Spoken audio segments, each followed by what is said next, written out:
part one of the Mysteries of Marriage, or 10, 3, 2, 1. And we talked quite a bit about the Yod and the Yod. The Yod being 10, and the Yod being the hand being the symbol that's used over and over and over in the chapter. And we also talked a little bit about the Gimel, the servant, the Gamal, the camel, the congregation.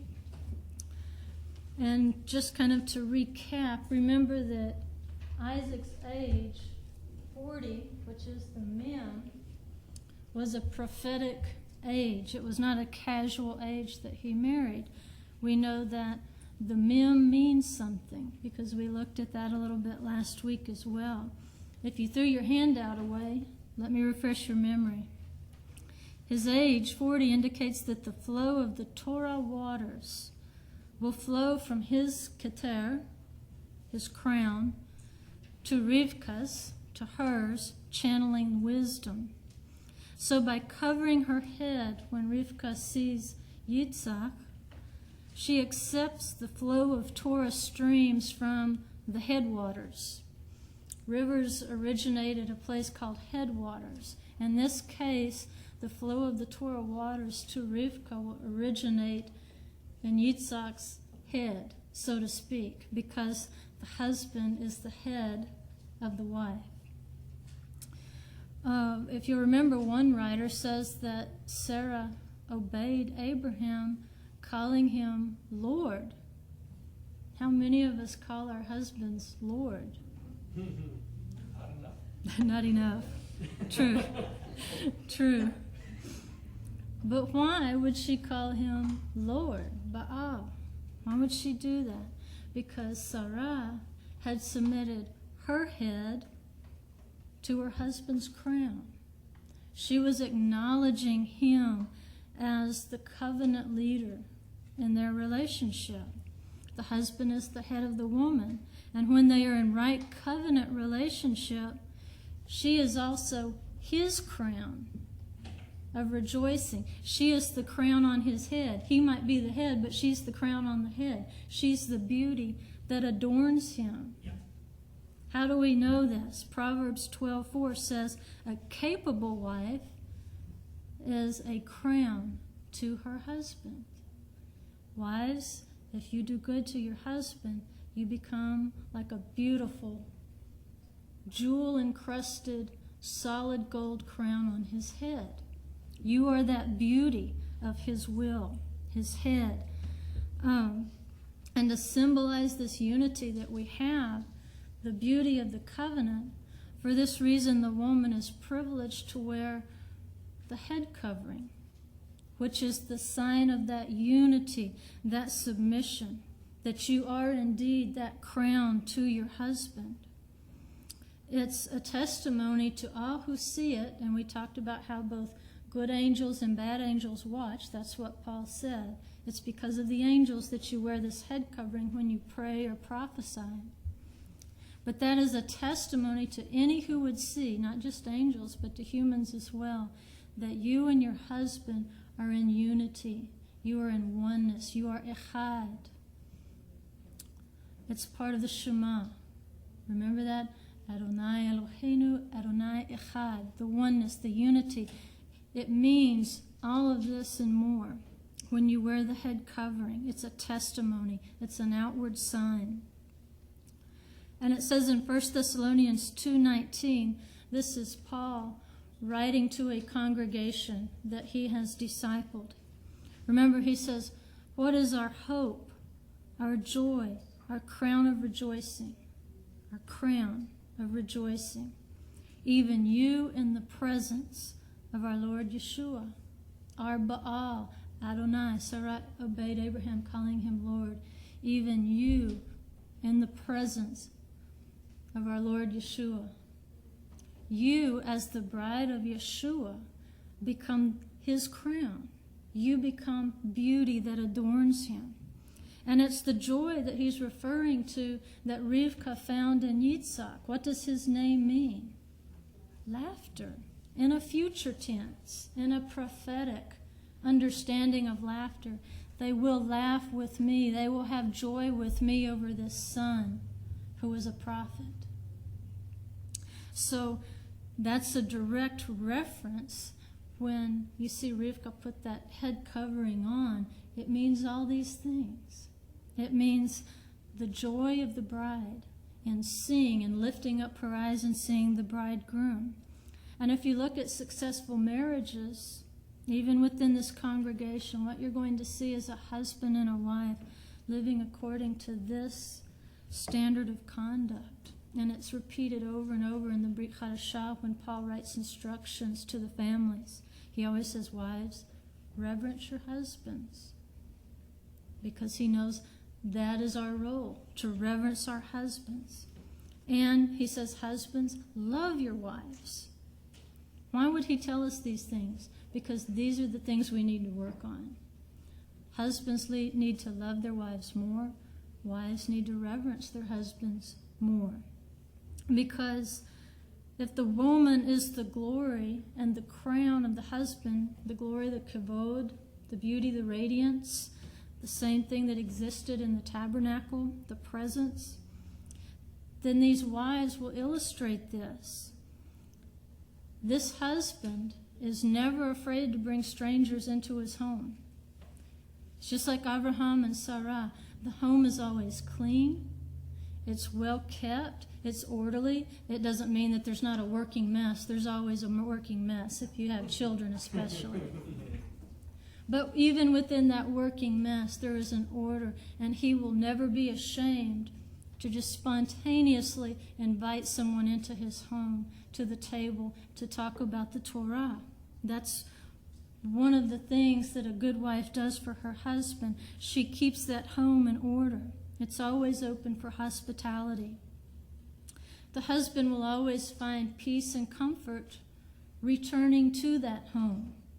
I've known men that just didn't want to go home for some reason because the covenant was askew. Something was wrong. But they would rather go anywhere than home because there was no peace there. There was no comfort. There was possibly nagging or the wife always telling him what he did wrong instead of welcoming home and acting like he was the best thing that walked through the door that day. But a husband will enjoy returning to the home of this kind of wife, a covenant wife. He will find her clean inside, just like her home, but open for service. See, her body is a temple. We are the temple of the Holy Spirit, and we are called to keep this temple as the bride of Messiah clean, but active in service. That's the way your physical home should be. Clean, but active for service, ready to go at a moment's notice, to sustain the worship of the congregation inside your home. These wives will only reflect the glory that is in their husbands. They will never tell you his bad habits. They will not tell you what he does wrong, where he falls short. These wives will only do good. See, he trusts her. The heart of her husband doth safely trust in her. He trusts her not to go to a party and tell everything he's ever done wrong. Doesn't mean you can't tell a funny story. But that vicious cutting down, that never occurs. Because she is glory. She is only going to reflect his glory because that's what we're supposed to do. We should only reflect the glory that is in the Messiah. We should never profane that name by telling ugly things about our congregation. We reflect the glory of this congregation, the beauty, the radiance, the strength. We tell what the bride of Messiah does right. And when we do that, we do the same thing that a good wife does for her husband. She tells only the good that she does for her and her children. That's another characteristic of a wife that's walking that covenant walk. You're never bringing shame to your husband's name. You only reflect the goodness, the divine spark. See, something of Elohim was planted in him at conception.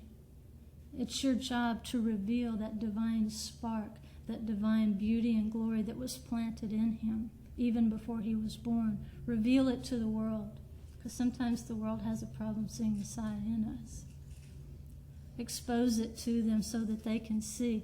Some men are very quiet, and you might be the only person in the world that really knows the beauty that's inside him. So let the world know how wonderful he truly is. Because the Messiah is hidden to much of the world, it's your job to reveal the glory that is in him through your speech, your actions, your deeds. And when you do that, that's when you become that crown that never tarnishes for your husband. You are the brightness and the radiance in his life. It's just a physical application, speaking and doing well for him, the same way that we do for the Messiah. The veil also symbolizes the kavod, the glory, emanating from their marriage, not just to each other, but in the Messiah. Because what it is, the covering, and we'll have to study some more about the covering itself in the tent. I know we've talked a little bit about the tent concept, but there's more to it.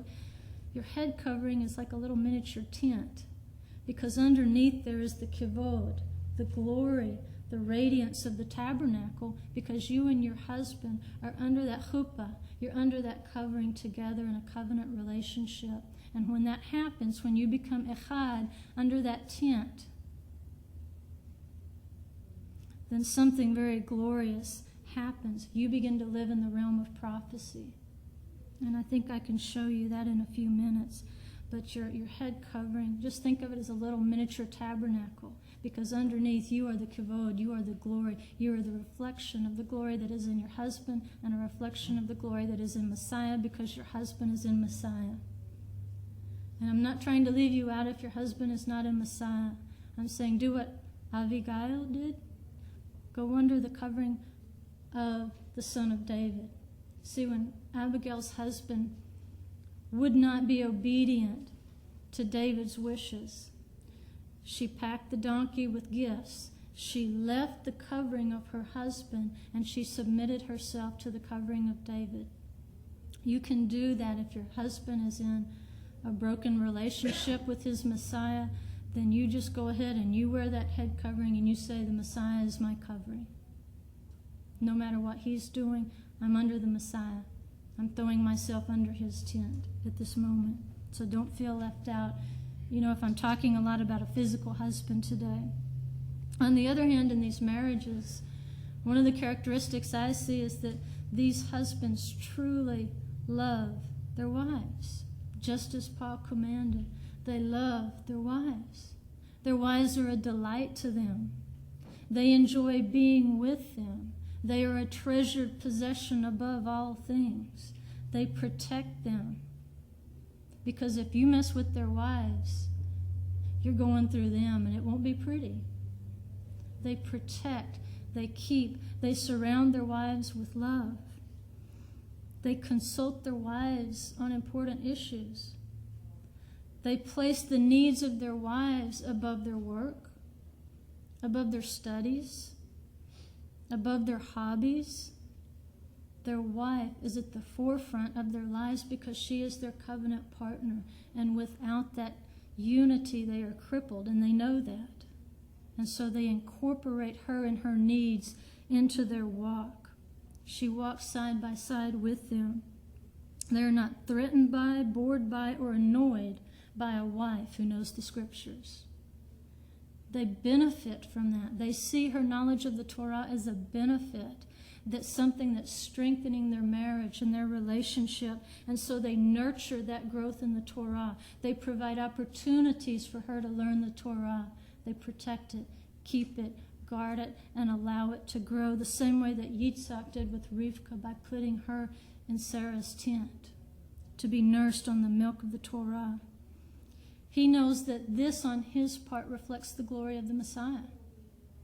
This is his part of the equation. When he is good to her, then he reflects what the Messiah does for us. Because the Messiah would never be disinterested in us.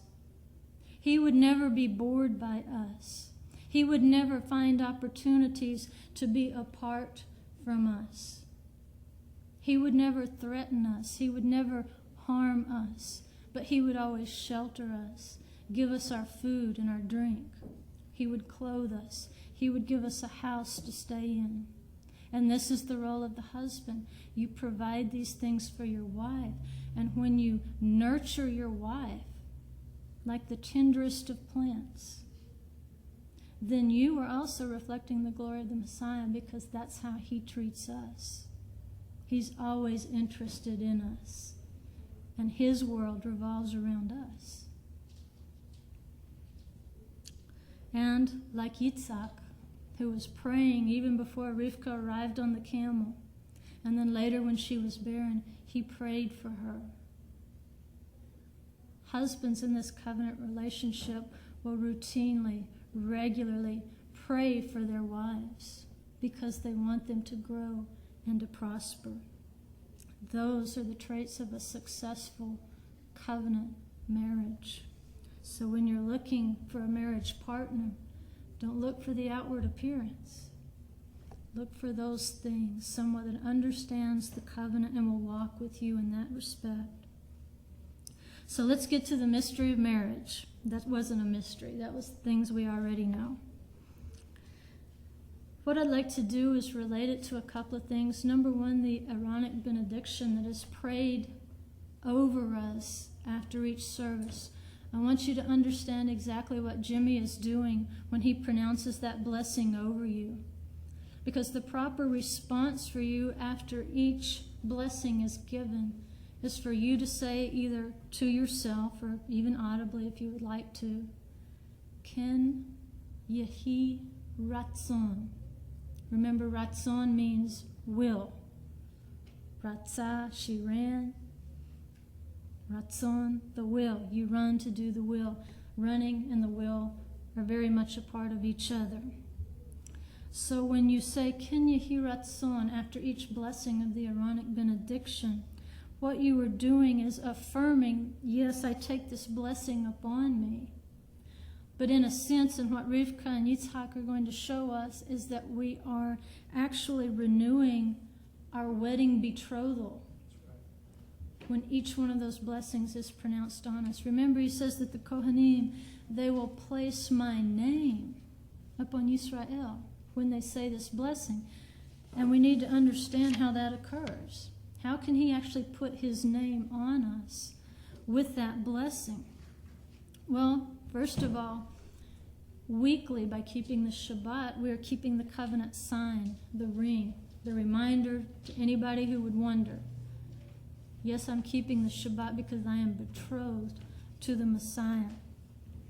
But when you take the name of your husband, you're doing another thing that we do when we marry. We give up our maiden name and we take on the name of our husbands. And that's what is happening, is that name is placed upon you. And when you say, Ken Yehi Ratzon, you're expressing an act of your will. I willingly, like they called Rivka and said, let us ask the girl what if she wants to leave now or she wants to wait 10 days, which we knew would have never ended. But when you say Ken Yehi Ratzon to those blessings, what you're saying is, I, with an act of my will, run to take the name of my husband, of my Messiah. It's an act of will. Just like Rivka ran to water the camels, she ran to minister to the congregation of Elohim. In the strongest possible way, when you say Ken Yehi Ratzon, you say, I embrace the name of my husband. The name that I used to have means nothing to me, because I'm no longer that person. I am now betrothed to the Messiah. And what we're going to find is that Yeshua and his beloved are one in the name. Remember, it's 10, 3, 2, 1. We haven't quite talked about the one yet. And they're also going to become one. Yitzhak and Rivka are going to become one in the Aaronic benediction.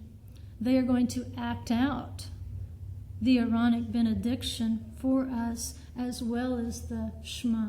That's why I had you kind of hold your place in the Siddur in those two places. So just as the Aaronic benediction blesses Yisrael, the beloved, Yitzhak will bless Rivka, and as we'll find out, Rivka reciprocates and blesses Yitzhak. Not only are we blessed by the Messiah, but we bless him.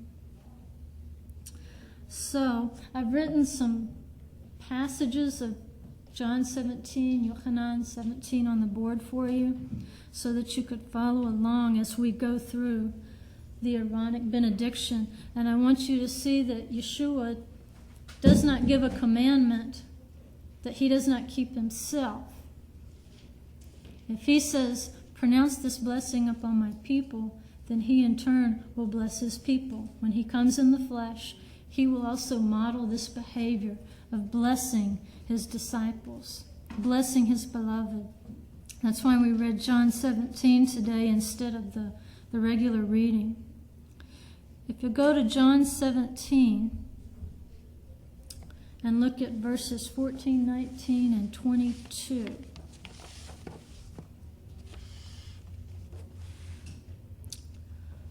"14 says," remember he's praying for his beloved the same way that Yitzchak prayed for his beloved Rivka.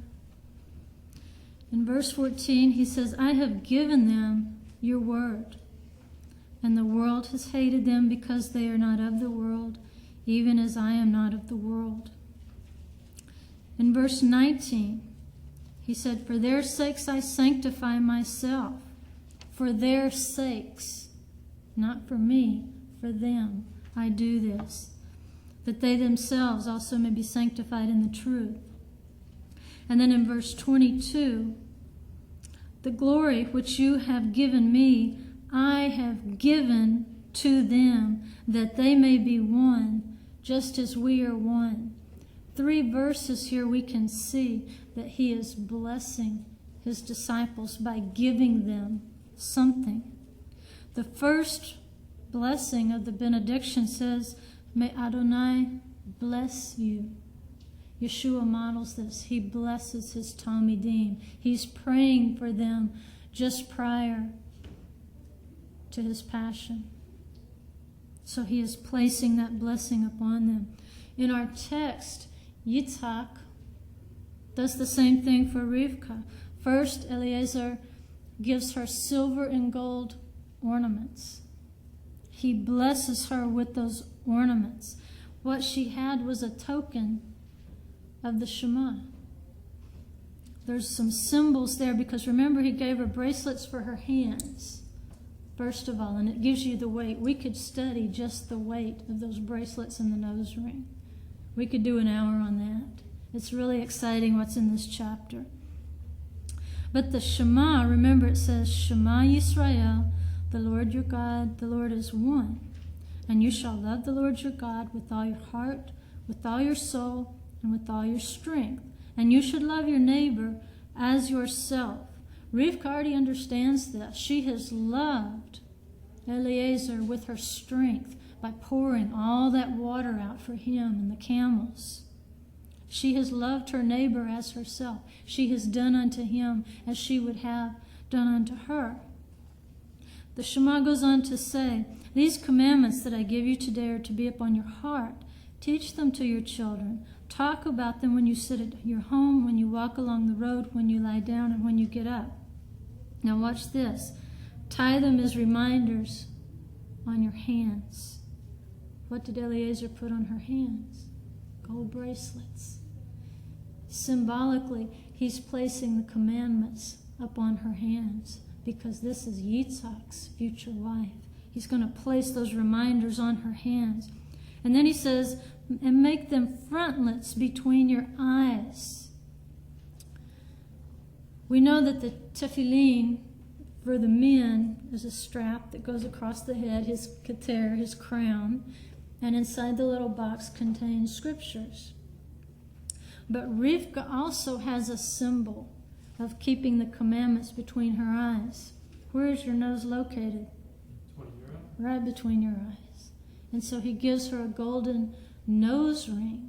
In essence, another symbol that not only will the commandments be bound to her hands, but she will keep the commandments between her eyes. She and Yitzhak are going to find balance between them. It also says that when Yitzhak and Rivka first saw one another, that they lifted up their eyes. Now we know that When you lift up your eyes, you're seeing into a prophetic realm. You're seeing beyond this dimension. So prophetically, what Rivka is receiving on her hands is a prophetic insight to the Torah, an ability to keep these commandments that are bound to her and between her eyes, an ability to see a Torah that goes much deeper than just a written word. What she's receiving is the ability to see and to act. You do things with your hands. You serve with your hands. She's receiving the ability to see and to act prophetically. The anointing that was on Sarah will be passed to Rivka, her hands in between her eyes. And what you were able to see in that prophetic dimension is the unity, the oneness, the Echad of Elohim. If you look at, remember Balaam's prophecy, we know he was a wicked man. He was a very wicked man. Nevertheless, and he'll even acknowledge it in this prophecy, it says, the oracle of him who hears the words of God, who sees the vision of the Almighty, falling down. Obviously, Balaam has stumbled over the commandments. Yet, having his eyes uncovered, even this heathen was able to see into a prophetic realm as it pertained to Israel. And what does he say when he has his eyes uncovered? How fair are your tents, O Jacob, your tabernacles, O Israel, like valleys that stretch out, like gardens beside the river. There's another hour. Like aloes planted by the Lord, like cedars beside the waters. The waters, it's a very strong symbol based on the mem, the 40. So to place the Torah between your eyes is to open your eyes to the spirit of the Torah, which is prophecy. It is understanding the future from the past and the present. You can see something just like Yeshua prayed. His disciples could see something.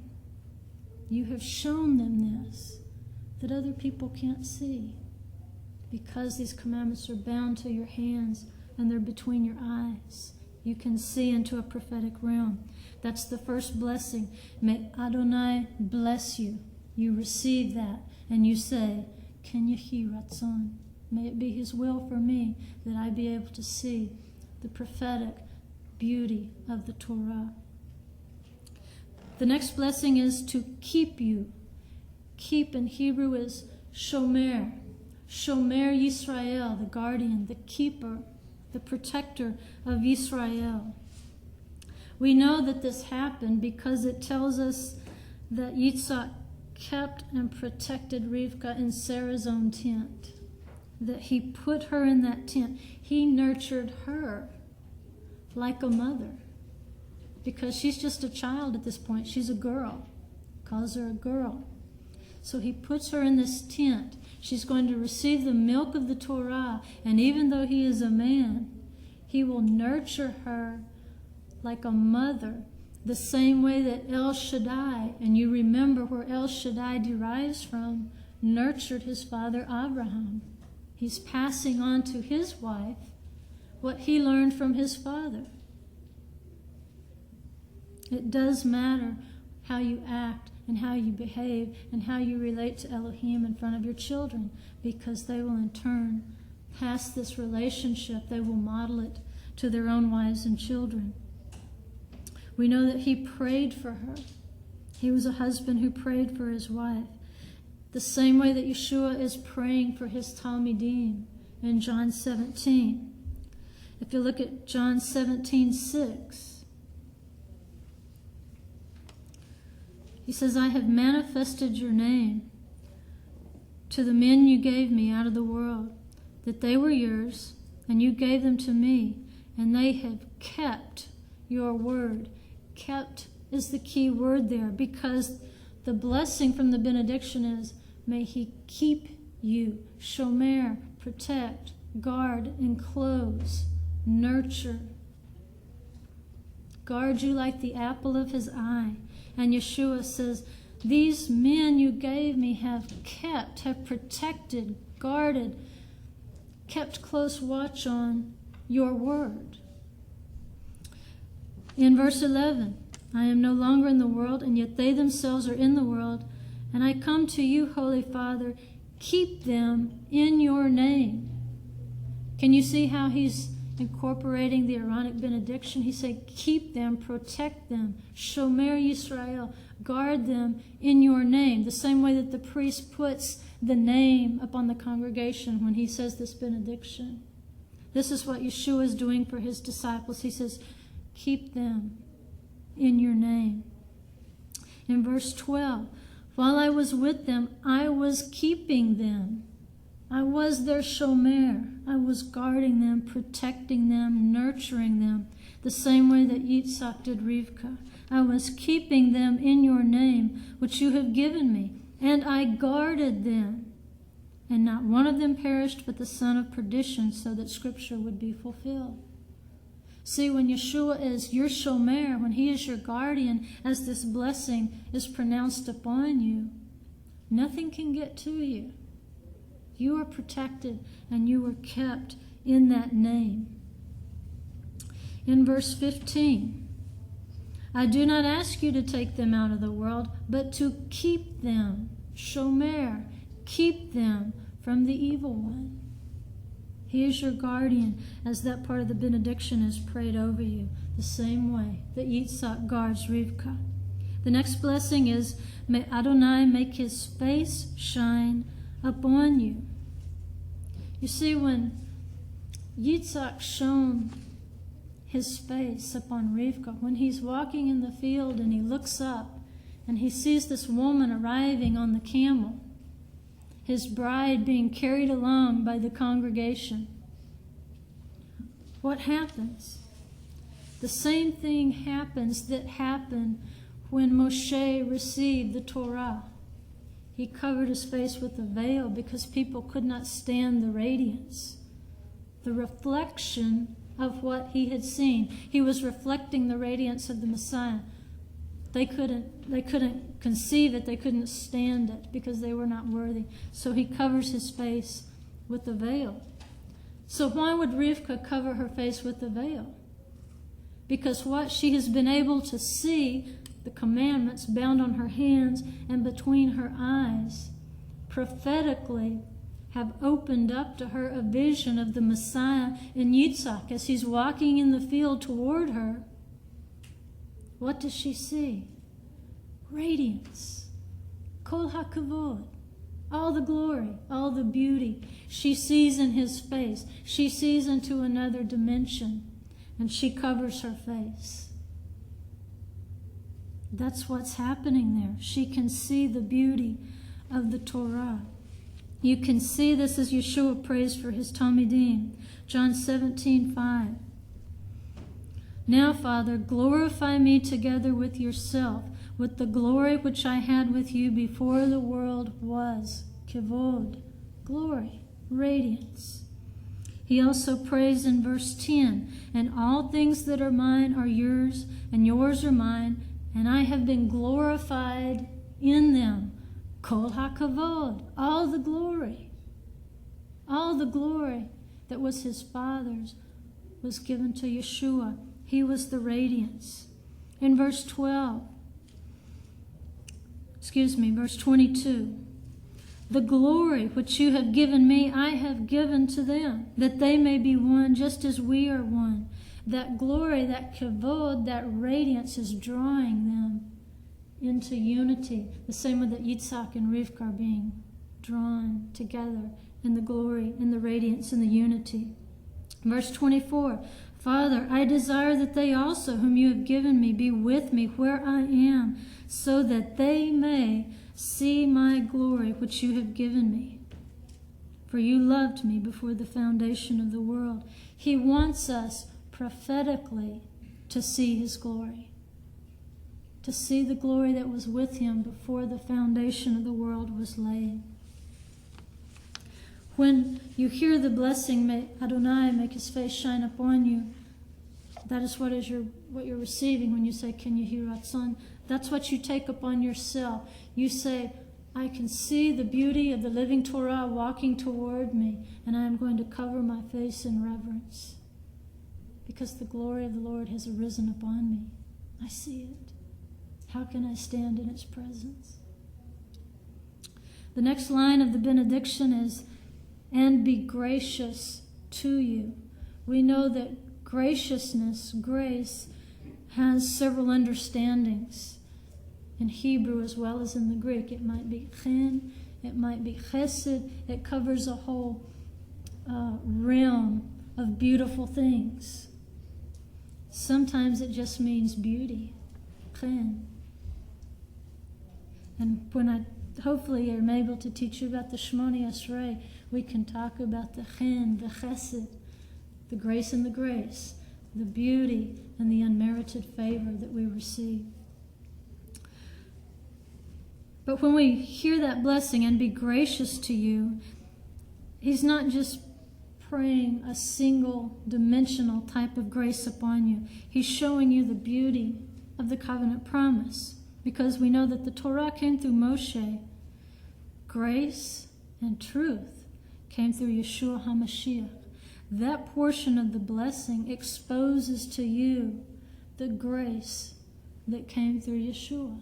It opens it up. It's wide open. And that's what Rivka's seeing. When she glimpses Yitzhak coming toward her, she's seeing the grace and the truth that came through Yeshua. We also see that because Rivka completes Yitzhak in grace and mercy, because she has a servant's heart. Remember, he's alone. He needs his counterpart. He needs his balance. And that's why Eliezer chose her, because of her mercy, her willingness to serve. We know that Yitzhak represented the hand, the yad, of severe judgments, pictured by his being willing, loving Elohim so much with all his heart that he took the grief and sin of the world upon his shoulders symbolically. On the other hand, Rivka balances him out with the yad, the hand of mercy, pictured by her water pouring, and then he puts her into the tent of mercy, into Sarah's tent, which is a foretaste, it's a picture in a prophetic way of the tabernacle in the wilderness. Recall, and it's in Numbers 7:89. I hope that's not a typo. Numbers 7:89. It says, when Moshe went into the tent of meeting to speak with him, then he heard the voice speaking unto him from above the mercy seat that was upon the ark of testimony, from between two cherubim. And he spake unto him. Mercy is found, and it speaks from between two cherubim, the angels closest to the presence of Yah. In between them is a mercy seat. I want you to recall when the grave was open and the disciples, the women, go to the grave, they see something. They see two angels, maybe two cherubim. One is sitting where the feet would have been, and one is sitting where the head would have been. These two cherubim are still guarding the mercy seat. They are still in place because the mercy seat, it's emanating mercy. Even after he's resurrected, he's emanating mercy. Those angels are still sitting there. In the mercy seat are two tablets of the commandments, right? So what is speaking to you from the mercy seat? From the head to the foot of Yeshua, he is speaking to you mercy through the tablets of the commandments. Commandments not written on stone now, but when he was resurrected, they were written. The new covenant ratified in his blood. Ratified. It's on your heart now. And there's still two angels at the head, at the feet, reminding you that mercy is speaking to you from his word. His word preaches mercy to us. Yitzhak is going to speak of the judgment on one side, Rivka, the mercy from the other. But you see, it's not called a judgment seat.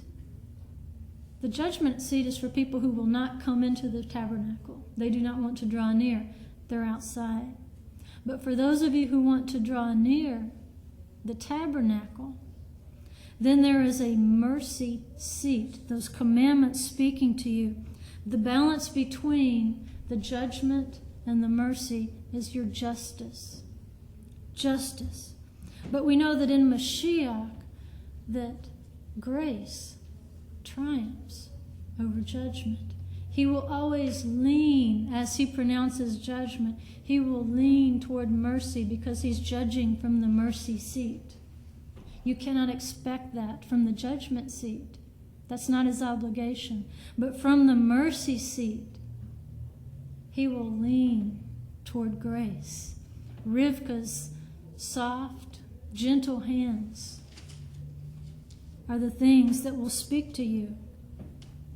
But in order for that justice to reign, in order for you to enjoy the benefits of the grace from the mercy seat, both Yitzhak and Rivka, both the husband and wife, have to become one and draw near the mercy seat. There wasn't just one cherub, not just one angel. There were two. The two of you have to draw near in order for mercy to prevail.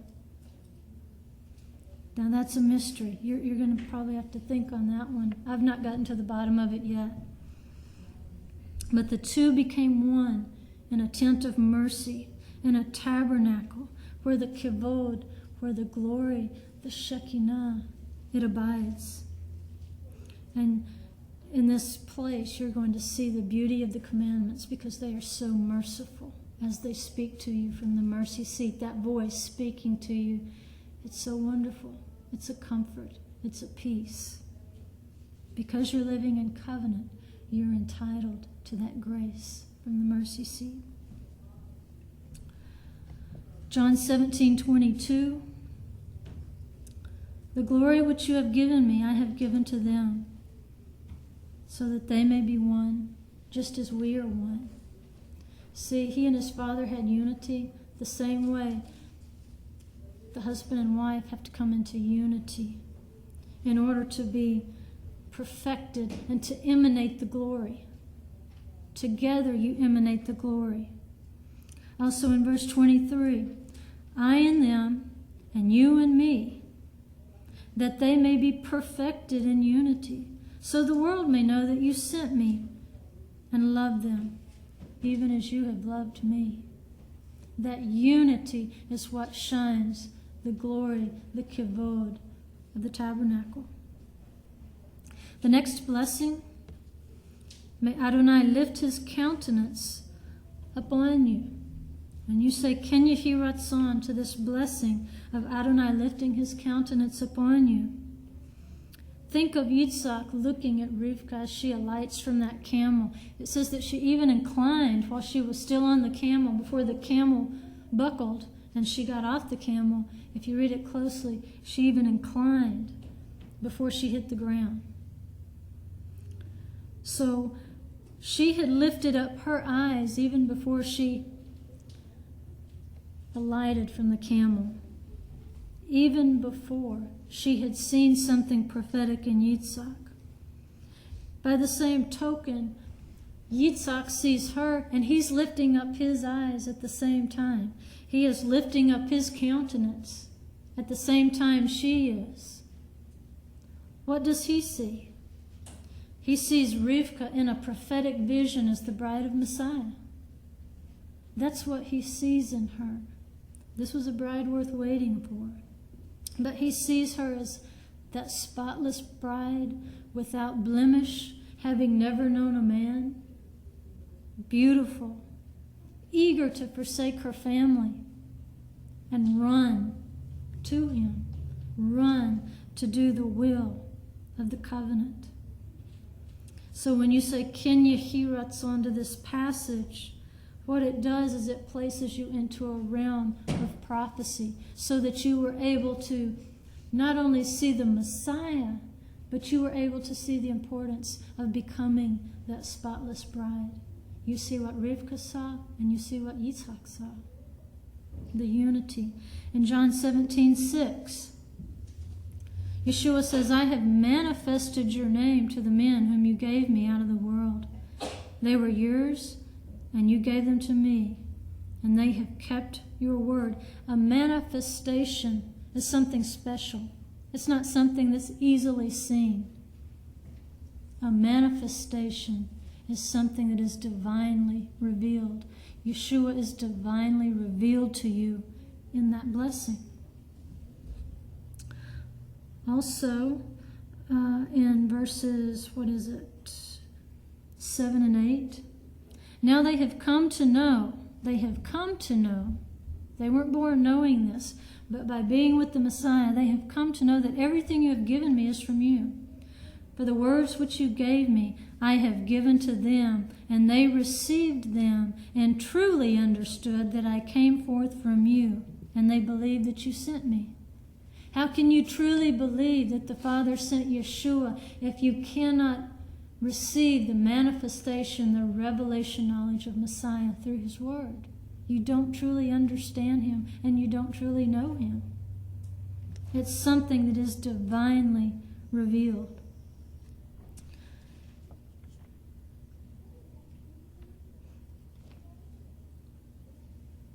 Also, 24 through 26, that passage, you can read it later. It's also telling you that there's a divine revelation going on. There's a knowing going on that was not possible without the divine blessing of the Messiah to open their eyes and to see who he was even before the foundation of the world. They can see past that they never lived in, and they can see future that has not yet occurred to them in this reality. Nevertheless, they could see into it. The final blessing of the Aaronic benediction is, and give you peace. We know from reading the text that Yitzhak really didn't give Rivka peace. It says that she comforted him. Her presence comforted Yitzhak. And you know, Yeshua, when he came, he was giving peace. He was praying this benediction over his Talmidim. He was always saying, Shalom lecha, peace unto you. You know, my peace I give unto you. My peace I leave with you. He was giving peace. But in our text, that peace was not necessarily mutual. She was bringing him the comfort and the peace. Why? Because when you are in Messiah, you bring him comfort. Remember, Adam was not comforted by himself. He was only comforted when Chava was separated from him and then joined to him as a chad. So what Messiah needs from you, like the first Adam, he needs for you, his bride, to be in him, and that comforts him. When you come into covenant relationship, when you become echad with him, Messiah himself is comforted. That's what he is longing for. John 17:20. I do not ask on behalf of these alone, but for those also who believe in me through their word, that they may all be one, even as you, Father, are in me, and I in you, that they may also be in us. See, he wants you in him. That's what he's longing for. That's what he's saying will comfort him, that you may be in me, and I am in him, and together we are in unity. The glory which you have given me, I have given to them, so that they may be one, just as we are one. I in them, and you in me, that they may be perfected in unity, so that the world may know that you sent me and loved them, even as you have loved me. He's longing for the unity. That is what will bring comfort to the Messiah. That's what he's praying for to the Father. The 10 Commandments, the 10 words, the tablets are a picture of the peace that we have through Messiah. Remember, there's 2 tablets. One tells us how to relate to Elohim, and the other tells us how to relate to people, This is the unity of Yitzhak and Rivka. We know without a doubt that Yitzhak loves Elohim with all his heart and would lay down his life for him. We know that Rivka knows how to love her neighbor. So together, they are bringing peace in the covenant. They are reconciling in the covenant, establishing a congregation in their generation. But we know those tablets were written on stone. So, we've gone over this before.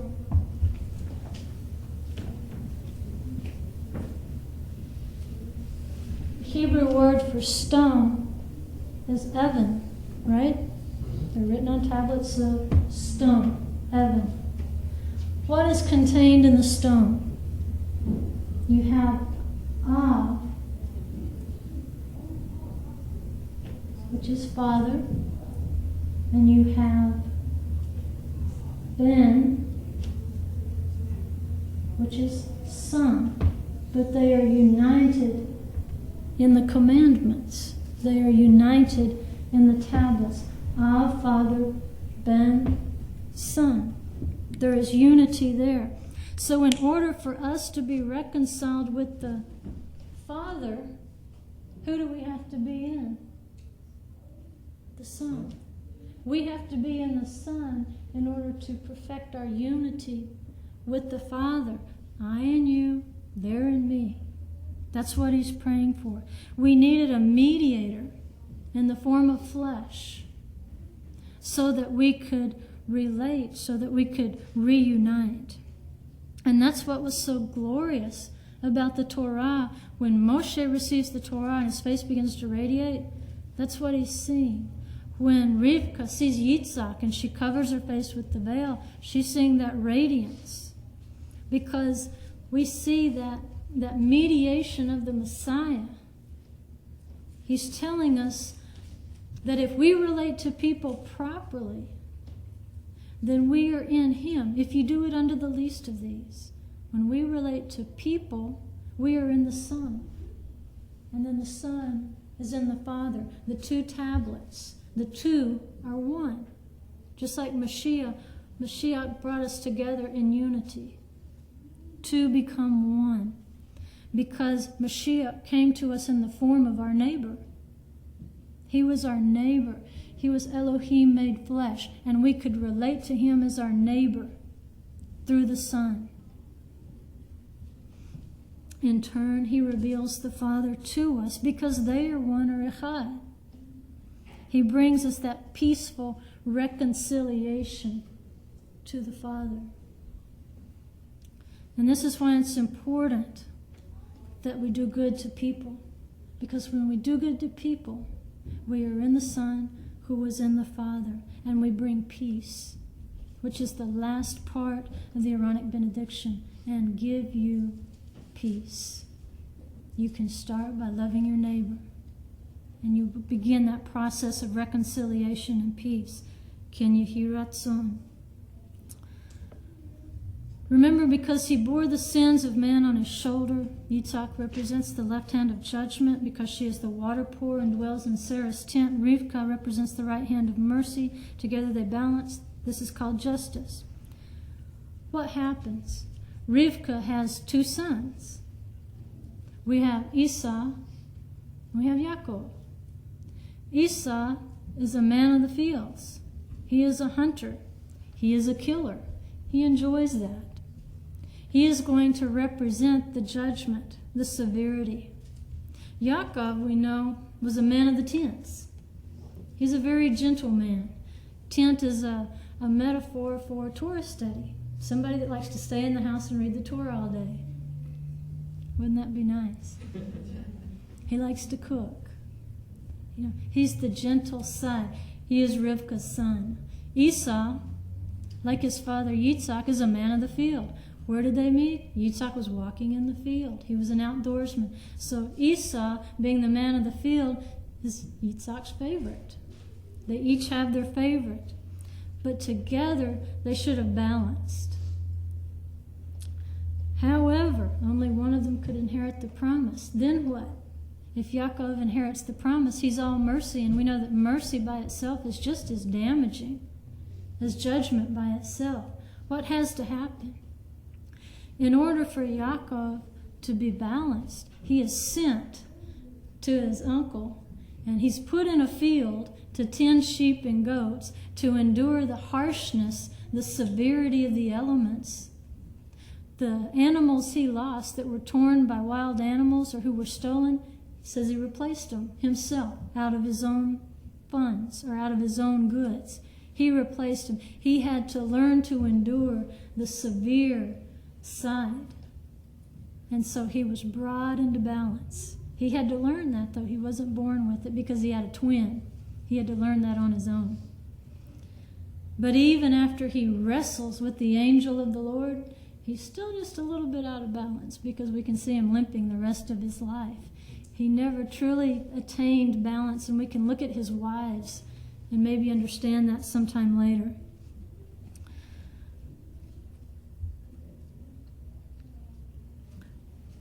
I'll, for the tape, finish up with this, and then I've got some more stuff for you guys. Do you remember Yeshua writing in the dirt with his finger?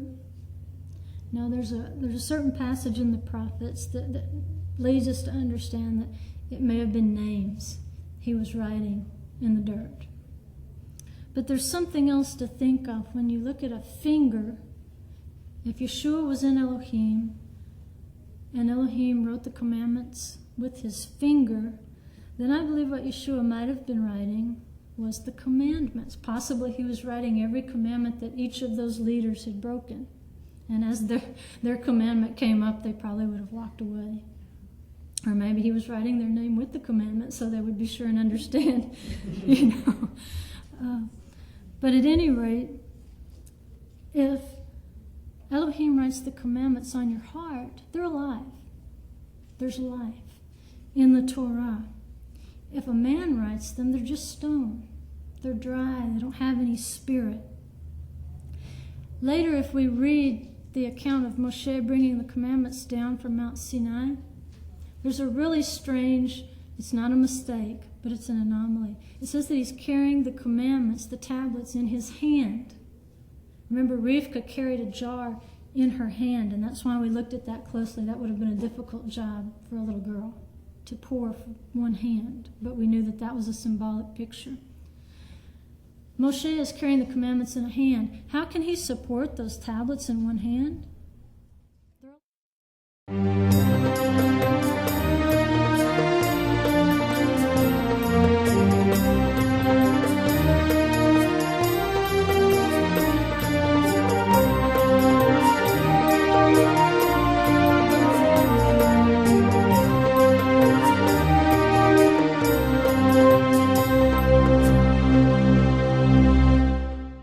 If you'd like a copy of this program or are interested in starting your own Messianic congregation, please write to the Olive Branch, Highway 80 East at Sally's Branch Road, London, Kentucky 40744, or phone us at 606-862-0878, or visit our website at theolivebranchonline.com.